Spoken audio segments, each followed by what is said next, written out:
बंजारन बहू। कमला एक बहुत स्वार्थी महिला है। उसने पैसों के लिए एक ऐसे इंसान से शादी की जो पहले से शादीशुदा और एक बच्चे का पिता भी था। कमला के पति को मरे हुए एक अरसा बीत गया है। अब वो अपने सौतेले बेटे वैभव के साथ रहती है। वैभव के दिल में अपनी माँ को लेकर इतना डर है कि वो अपनी माँ के सामने एक शब्द नहीं बोल पाता। उसकी माँ जो कहती है उसको सर झुकाकर वही मानना पड़ता है। वैभव, तुमने अभी तक घर का काम क्यों नहीं किया? तुमसे कितनी बार कहा है कि सूरज निकलने से पहले तुम घर की साफ सफाई पूरी कर दिया करो। वैभव कुछ नहीं बोलता, चुपचाप सर झुकाए अपनी माँ की बात सुनता रहता है। तभी पास में खड़ा नौकर सुखराम कहता है, मालकिन, वैभव बाबा को रात से तेज बुखार है, इसलिए वो सुबह जल्दी उठ नहीं पाए। उनके बदले मैं घर की साफ सफाई कर देता हूँ। इसे कोई बुखार नहीं है। मैं इसे अच्छी तरह से जानती हूँ। ये सब काम न करने के बहाने हैं। सुखराम काका, बोल दो इसे, सारे घर का काम यही करेगा। और इससे समय पर अपना काम पूरा नहीं किया तो इससे आज का खाना भी नहीं मिलेगा। मगर मालकिन, वैभव बाबा की सच में ही तबीयत खराब है, आप एक बार देख तो लीजिए। कमला बिना कुछ बोले वहां से चली गई और बेचारा वैभव तेज बुखार में भी काम करता रहा। कमला वैभव की शादी एक ऐसी लड़की से कराना चाहती थी जो अनपढ़ हो और कमला से इसी तरह डरे जिस तरह वैभव डरता है, ताकि वैभव की सारी जायदाद और धन दौलत उसकी मुट्ठी में रहे। लेकिन आज के जमाने में ऐसी लड़की मिलना मुश्किल है। कमला कार में यही सब कुछ सोचती जा रही थी कि तभी रास्ते में, अरे ड्राइवर, तुमने कार क्यों रोक दी? और ये इतना शोर कैसा? मैडम, आगे कुछ बंजारों का खेल चल रहा है, इसलिए भीड़ लगी है। मैं अभी भीड़ को साइड में करवाकर कार निकालता हूँ। ड्राइवर भीड़ को साइड करके कार निकालने की कोशिश करने लगा कि तभी कमला की नजर रस्सी पर चल रही एक फुलवा नाम की बंजारन पर पड़ी। क्यों ना मैं इस बंजारन की शादी वैभव से करा दूं? ये तो अनपढ़ लग रही है, मेरे पैरों तले दबकर भी रहेगी। मुझे अभी इसके माँ बाप से बात करनी होगी। ये सोचकर कमला ने उन बंजारों से बात की और उन्हें शाम को अपने घर बुलाया। फुलवा के माता पिता वहां उसे लेकर आ गए। उन्होंने इतना आलीशान घर पहले कभी नहीं देखा था। अच्छा हुआ आप लोग आ गए। देखिए, मुझे घुमा फिरा कर बात करने की आदत नहीं है, इसलिए सीधे सीधे मुद्दे पर आती हूँ। मुझे आपकी बेटी बहुत पसंद है। मैं अपने इकलौते बेटे की शादी आपकी बेटी फुलवा से कराना चाहती हूँ।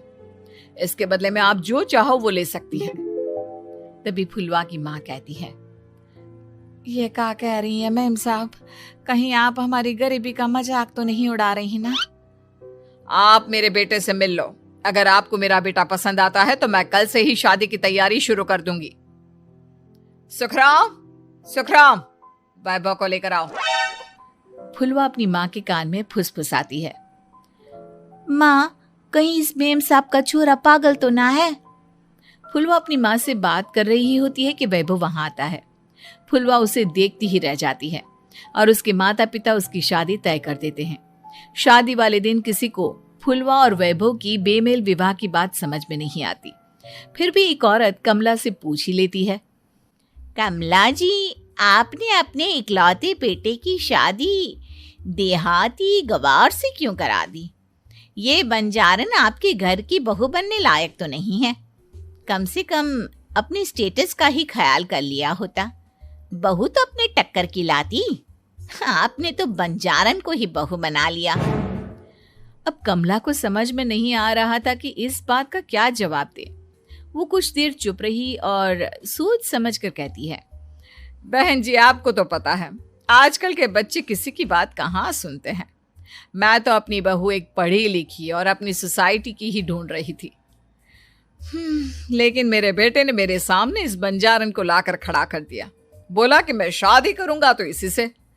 अब भला मैं क्या करती, मुझे अपने बेटे के सामने झुकना ही पड़ा। कमला की ये बातें सुखराम भी सुन रहा था। उसने ये सारी बातें वैभव को जाकर बता दी। काका, मैं तो फुलवा को जानता भी नहीं, फिर माँ मेरे बारे में झूठ क्यों कह रही है? अरे बेटा, तुम कितने भोले हो, तुम्हें कुछ भी नहीं पता। तुम्हारे पिता अपनी सारी संपत्ति तुम्हारे नाम करके गए हैं। तुम्हारी माँ नहीं चाहती कि यह संपत्ति तुम्हें मिले, इसलिए उन्होंने तुम्हारी अनपढ़ लड़की से शादी करवाई ताकि तुम्हारी तरह वो भी अपने हक के लिए आवाज ना उठा सके। सुखराम काका, मैं क्या करूं, आप ही बताओ। माँ के सामने आते ही मेरे हाथ पैर कांपने लगते हैं। मैं माँ को कुछ भी नहीं कह पाता। वे दोनों बात कर ही रहे थे कि अचानक कमला वहां आ गई। कमला को देखकर दोनों घबरा गए। तुम दोनों फिर कभी बातें कर लेना, अभी फेरों का समय हो गया है, चलो जल्दी आओ। इस तरह फुलवा और वैभव की शादी हो गई। अगले दिन कमला ने फुलवा को बुलाया और उसे नसीहत देने लगी। देख बंजारन, तुझे मैंने अपनी बहू बना तो लिया है, लेकिन तुझे इस घर में आंख कान मुंह बंद करके रहना होगा। घर का काम कर और अपने पति से मतलब रख, समझी? कमला का ऐसा रवैया फुलवा को बिल्कुल समझ में नहीं आया। उसने वैभव से इस बारे में बात की। सुनिए ना, माँ जी ने जिस तरह मुझसे बात की मुझे अच्छा नहीं लगा। शादी से पहले तो वो मुझसे बहुत अच्छे से बात कर रही थी, लेकिन शादी के बाद उन्हें क्या हो गया? तुम ज्यादा मत सोचो, जैसा माँ कहती है वैसा ही करो। ये कहकर वैभव वहां से चला गया। अगले दिन वैभव को घर के नौकरों की तरह काम करता देख फुलवा को बहुत हैरानी हुई। फुलवा ने इस बारे में सुखराम काका से बात की तो सुखराम काका ने फुलवा को सारी बात बता दी। अब फुलवा को समझ में आ गया कि उसकी सास ने एक बंजारन को बहू क्यों बनाया। एक दिन वैभव घर का काम कर रहा था, तभी उससे कांच की प्लेट टूट गई। किसने गिराई ये कांच की प्लेट? वैभव को वहां खड़ा देख कमला ने छड़ी से उसे मारना शुरू कर दिया। उसके पैर में कांच चुभ गया और खून बहने लगा, लेकिन फिर भी कमला उसे मारे जा रही थी। ये देखकर फुलवा ने कमला के हाथ से छड़ी छीन ली और तोड़कर फेंक दी। बंजारन, तेरी इतनी हिम्मत, तूने मेरे हाथ से छड़ी छीनी? कमला फुलवा को थप्पड़ मारने ही वाली थी कि फुलवा उसका हाथ पकड़ लेती है। ओ सस माँ, मैंने मॉम की गुड़िया ना समझ लियो। बंजारन हो बंजारन, ईंट का जवाब पत्थर से देना जानती हूँ। आज के बाद मेरे या वैभव जी के ऊपर हाथ उठाने की सोचियो भी ना, समझी ससु माँ? ये कहकर फुलवा वैभव को लेकर वहां से चली गई। उसने वैभव के पैर पर पट्टी बांधी, उसके आंसू पोंछे। वैभव ने पहली बार किसी के दिल में अपने लिए इतना प्यार महसूस किया। अब फुलवा वैभव का हर काम में हाथ बटाती, उसका बहुत ख्याल रखती। इस तरह दोनों बहुत ज्यादा नजदीक आ गए। वहीं दूसरी ओर कमला सारी जायदाद अपने नाम करने की साजिश करने लगी। और एक दिन, वैभव, जल्दी बाहर आओ। कमला की आवाज सुनकर वैभव और फुलवा अपने कमरे से बाहर आ गए। जी माँ, आपने बुलाया? ये ले, इन कागजों पर साइन कर दे। वैभव कागजों पर साइन करने ही वाला था कि फुलवा वैभव के हाथ से पेन छीनकर कहती है, ना वैभव जी, आप इस पर हस्ताक्षर नहीं करेंगे। आओ बंजारन, मैं तुझसे बात नहीं कर रही। ये बात मेरे और मेरे बेटे के बीच की है। चुपचाप पेन दे दे, नहीं तो तेरी खाल उधेड़ लूंगी। सस माँ, बंजारन की खाल इतनी भी ढीली ना होवे कि कोई भी उधेड़ लेवे। जो यकीन ना आता हो तो देख ले उतार के। और हाँ, बंजारन जरूर हूँ पर अनपढ़ ना हूँ।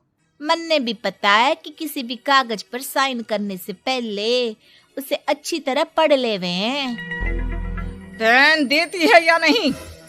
ये कहकर कमला फुलवा को मारने आई तो फुलवा ने कमला को धक्का दे दिया और वो नीचे गिर गई। कमला डरकर वहां से भाग गई। अब फुलवा ने वो कागज उठाए और वैभव के साथ सीधा वकील के पास चली गई। वकील ने वो कागज देखे और फुलवा को बताया, वैभव के पिता की सारी जायदाद और संपत्ति वैभव के नाम है, लेकिन वैभव की सौतेली माँ इस संपत्ति को अपने नाम कराना चाहती है, इसलिए इन कागजों पर वो साइन करा रही थी। तो अब हमें क्या करना चाहिए वकील साहब? वकील ने फुलवा और वैभव को सब कुछ अच्छी तरह से समझा दिया।